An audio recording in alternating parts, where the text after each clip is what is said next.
In the heart of ancient Italy, one man dared to defy the might of Rome. Not a senator, not a general, but a slave. His name, Spartacus. He wasn't supposed to win a single battle. And yet, for 2 whole years, the greatest military power on earth couldn't stop him. This is the story of Spartacus's final stand, and the truths Rome didn't want you to remember. Chapter 1. The arena wasn't enough. Before he became a legend, Spartacus was a Thracian, born not far from the lands of modern-day Bulgaria. A skilled warrior, he once fought for Rome as an auxiliary in their legions, but rebellion brewed in his blood. Captured and enslaved, Spartacus was thrown into the brutal world of gladiators. At the gladiatorial school in Capua, men were trained not to survive, but to entertain through blood. But Spartacus saw something the others didn't. The weakness of Rome wasn't its enemies, it was its arrogance. In 73 BC, alongside 70 other slaves, Spartacus led a daring escape using kitchen utensils and stolen weapons. They weren't soldiers, not yet. But in that moment, they became a rebellion. Chapter 2. The revolt grows, but so does the danger. The escape could have ended in days. Rome dismissed them as a minor outbreak. But the freed slaves moved to Mount Vesuvius, not to hide, but to train. They raided Roman villas, armed themselves with real weapons, and welcomed every runaway slave who could fight. Soon their number grew to over 40,000. They weren't just surviving anymore. They were winning. Roman commanders sent to crush them were humiliated, trapped, ambushed, and slaughtered by men who'd once been chained. Spartacus didn't just outfight Rome, he outthought them. He avoided direct confrontation with large legions, preferring guerrilla warfare, surprise attacks, and psychological tactics. One Roman force was lured down a mountain path, only to find the rebels had rappelled down cliffs with vines and attacked from behind. It wasn't luck. It was military genius. Chapter 3. Why didn't he march on Rome? Here's the mystery that still haunts historians. Why didn't Spartacus march straight to Rome when he had the chance? In 72 BC, his army had ballooned to over 90,000. Slaves, deserters, shepherds, and even former soldiers swore loyalty to him. And yet, Spartacus turned south. Not toward Rome's heart, but toward the sea. He didn't want to rule Rome, he wanted freedom. He made a deal with Cilician pirates to sail to Sicily, where more slaves awaited rebellion.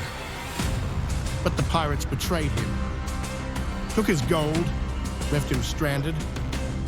It was Rome's first lucky break, and they weren't going to let it slip away. Chapter 4. The Roman response. Enter Crassus. Rome had enough of the embarrassment. They turned to a man of terrifying ambition. Marcus Licinius Crassus, one of the richest men in Roman history, and a man obsessed with glory. Crassus was brutal. To instill discipline in his legions, he revived the ancient punishment of decimation, where every 10th soldier was beaten to death by his comrades for cowardice. He fortified the south with trenchworks and walls across the peninsula, cutting off Spartacus's access to supplies and the sea. Spartacus knew time was running out.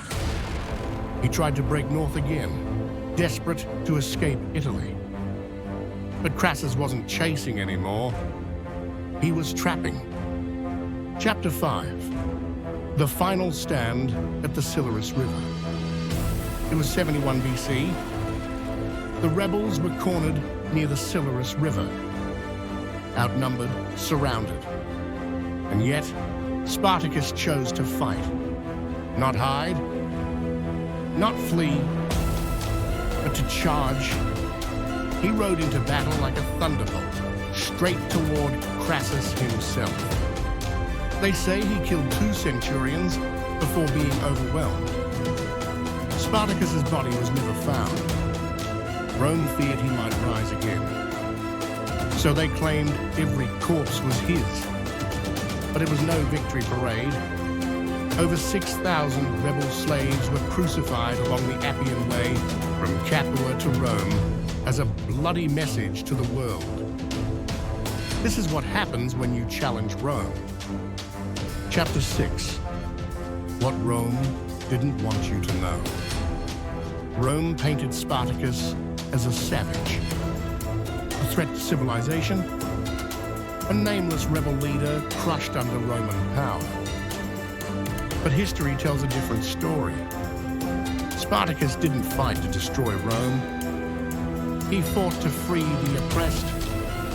He inspired, not with promises of power, but with dignity and equality. His army was multiracial, multilingual, and merit-based. Rome feared Spartacus not just because he was strong, but because his cause was righteous. He showed that slaves, those Rome considered property, could organize, strategize, and defeat legions. And Rome could not allow that truth to live. Chapter 7. Legacy. The slave who shook an empire. Long after his death, Spartacus became a symbol. In revolutions, in literature, in politics. Karl Marx called him the finest fellow in all of ancient history. Hollywood made him immortal, and millions today still speak his name as the face of defiance. Rome silenced him, but not his story. Because Spartacus didn't die a slave. He died a free man, leading the greatest slave rebellion the world had ever seen. And that Rome could never erase. Power can silence a man, but it cannot silence an idea. Spartacus wasn't just a man. He was a question Rome never wanted to answer.